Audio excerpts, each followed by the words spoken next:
মিথ্যা একটি জঘন্যতম পাপ, যা কোরআন ও সুন্নাহর বিভিন্ন বর্ণনা থেকে তা পাওয়া যায়। তবে দুঃখ ও আফসোসের বিষয় হলো, বর্তমান আমাদের সমাজে মিথ্যা বিষয়টা এমনভাবে কালচার হয়, এমনভাবে ব্যবহার হয়, কোনো একটি কথার লাইন বাদ নাই যেখানে মিথ্যা বলা হয় না। ছোট্ট একটি ব্যবসা করতে গিয়ে ব্যবসায়িক মিথ্যা বলে, একটা বিয়ের আসরে মিথ্যা বলে বিয়ে দেওয়া হয়, এবং রাজনীতিক আসরে তো মিথ্যা রয়েছেই। প্রত্যেকটা অঙ্গনে মিথ্যার সয়লাভ দিয়ে সমাজটা ভরে গিয়েছে। তবে মহান আল্লাহ রাব্বুল আলামিন এর যে প্রতিক্রিয়া, এর যে অভিশাপ, এর যে ভয়ানক সাবধানতা বলে দিয়েছেন, সেদিকে আমরা যদি একটু লক্ষ্য করি তাহলে এই মিথ্যা থেকে বাঁচা সম্ভব।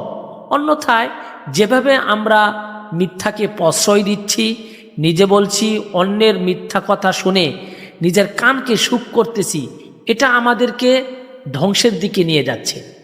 মহান আল্লাহ রাব্বুল আলামিন সূরাতুল আলে ইমরানের 61 নম্বর আয়াতের মধ্যে বলে দিয়েছেন, আলা লানাতুল্লাহি আলাল কাযিবিন।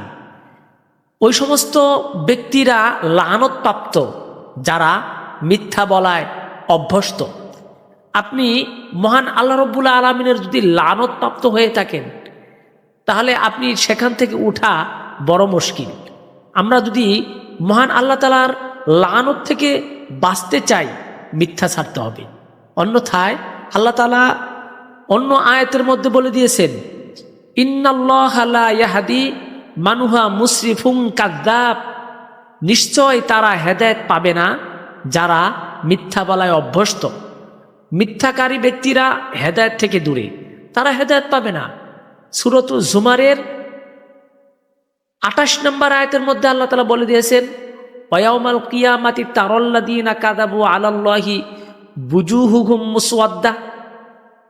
যারা মিথ্যাবাদী হবে তাদের চেহারা কিয়ামতের দিন কালো হয়ে যাবে।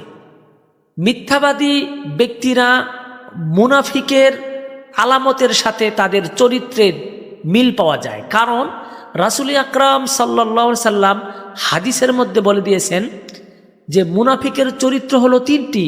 সে কথা বললে মিথ্যা বলে, আর ওয়াদা করলে ভঙ্গ করে, আমানত রাখলে খেয়ানত করে। এজন্য রাসূলুল্লাহ সাল্লাল্লাহু আলাইহি সাল্লাম বলেছেন, তোমরা পাপ থেকে বাঁচো, নেকি অর্জন করো।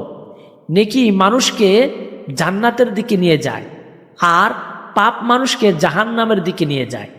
রাসূল আকরাম সাল্লাল্লাহু আলাইহি সাল্লাম মিথ্যাবাদীর শাস্তি স্বচক্ষে দেখে এসেছেন, আর বলেছেন, আমি মেরাজের রাত্রিতে একটি মানুষকে চিৎ হয়ে শুয়ে থাকতে দেখেছি, এবং তাকে লোহার ধারালো কেচি দ্বারা তার চোয়ালগুলো কাটা হচ্ছে। আমি বলাতে আমাকে উত্তর দেওয়া হয়েছিল, এই ব্যক্তি দুনিয়াতে মিথ্যা কাহিনী বলতো, মিথ্যা বলে মানুষের কান ভারী করত, মিথ্যা বলার শাস্তি তার এই হচ্ছে। এজন্য আসুন আমরা মিথ্যা পরিহার করি, আর মিথ্যা পরিহার করতে হলে সত্য বলতে হবে।